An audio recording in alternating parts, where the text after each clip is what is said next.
Olá, meus queridos, sejam bem-vindos para mais um vídeo aqui no canal Teologia e Graça. Eu sou Adani Souza e no vídeo de hoje eu gostaria de fazer um alerta para você. Talvez a sua igreja esteja adoecendo. Talvez ela tenha deixado entrar por alguma brecha a modernidade. E eu trouxe aqui 3 fatores que você pode fazer essa análise na sua igreja e identificar uma possível doença. A gente vê aí na internet, a gente acompanha as igrejas, ou até mesmo na sua própria igreja você pode estar vendo algumas coisas que soam estranho. Parecem fugir da ortodoxia bíblica, parecem fugir do ensino da Escritura. Então eu vou trazer aqui 3 motivos que eu vejo que tem acontecido na maioria das igrejas. O primeiro deles, eu acredito que seja o pior, que é o tempo de pregação nas igrejas. Quanto tempo dura a ministração no culto onde você participa? Porque o que nós vemos aí ao longo dos tempos é que a escritura, a pregação dela, a ministração, tem ficado cada vez menor. Não vemos mais aquelas pregações, aquelas exposições bíblicas de 40 minutos, de 50 minutos.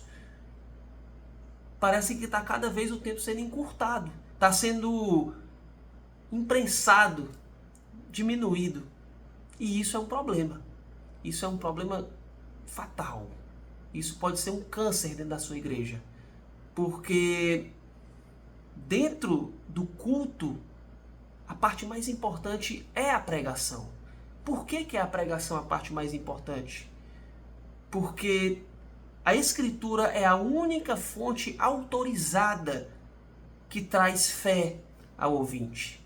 É a única forma do Espírito Santo atravessar os corações mundanos e transformá-los. Encontrar corpos mortos em pecados e delitos e trazer a vida. Além desse fator que é o mais importante, a pregação, ela precisa de mais tempo, até mesmo para quem está ministrando, desenvolver uma boa pregação. Talvez você tenha visto, esteja acompanhando pregações que são versículos fora de contexto, versículos soltos, algumas frases de efeito, algumas tentativas de talvez fazer você dar um glória a Deus, dar um aleluia, confirmação positiva, uma determinação.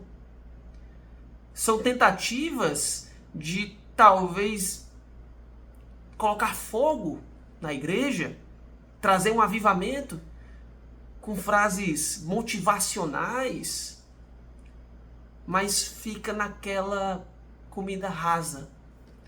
Parece que você vai num culto e você só encontra sopa, nunca tem carne, feijão, nunca tem aquela comida sólida. E isso, em grande parte, é culpa de quem está à frente do trabalho, de quem escolhe os ministros, de quem escolhe os pregadores.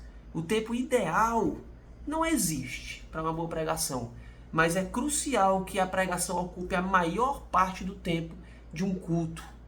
E a gente entra no segundo tópico dos motivos que levam uma igreja a adoecer, e ele está totalmente relacionado a isso. O segundo tópico é justamente o excesso de conteúdo no culto que não está autorizado na Escritura.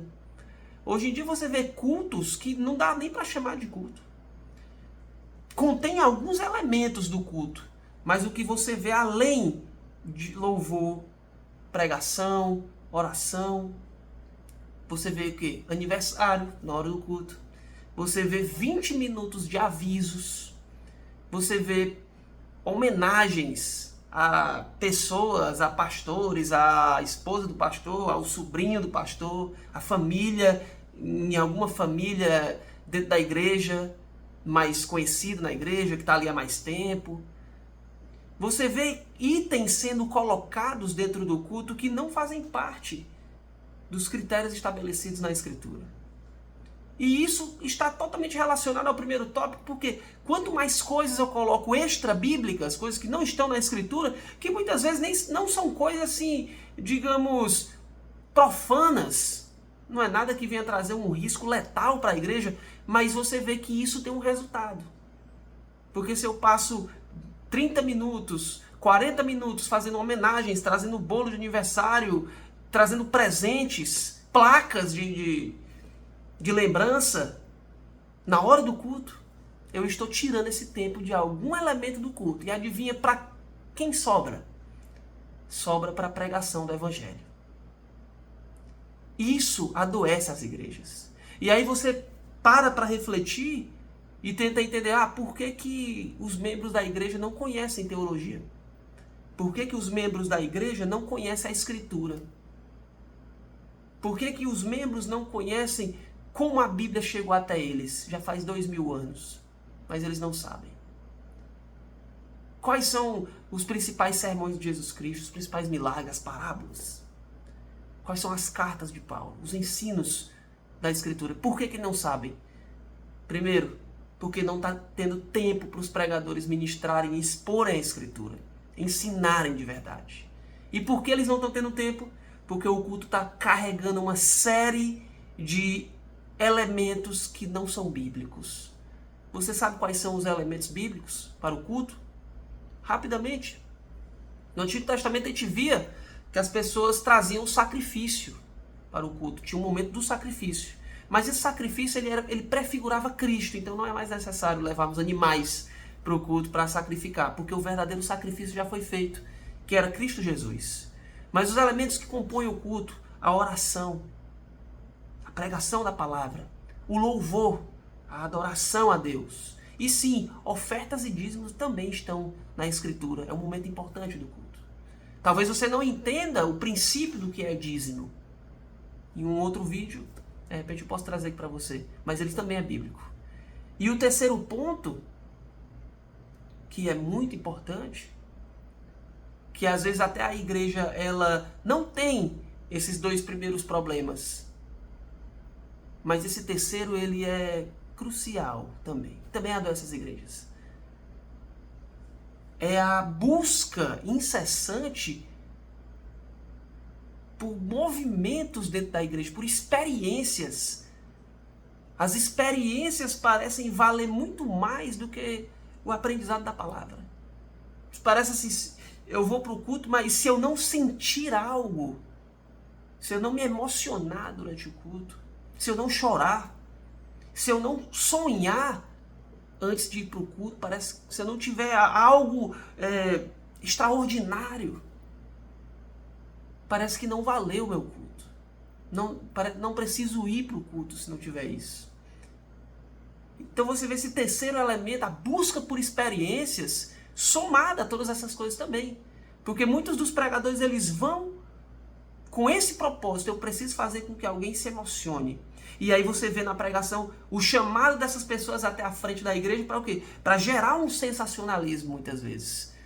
Se você não sentiu é porque talvez não esteja tudo bem entre você e Deus.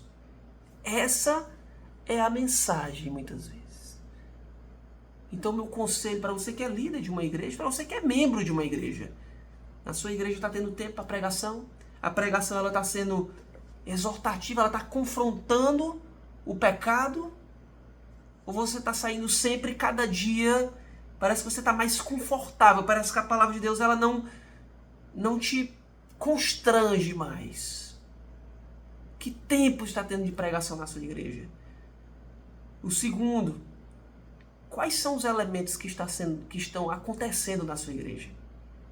E por último, o que tem tido mais peso? O aprendizado da palavra de Deus, a busca constante, a sede por essa palavra, a meditação da palavra, ou a busca por experiências? Fica aí a minha reflexão. Se você gostou, deixa aqui nos comentários. Eu vou ler e vou responder todos os comentários. Forte abraço, Deus abençoe e até o próximo vídeo.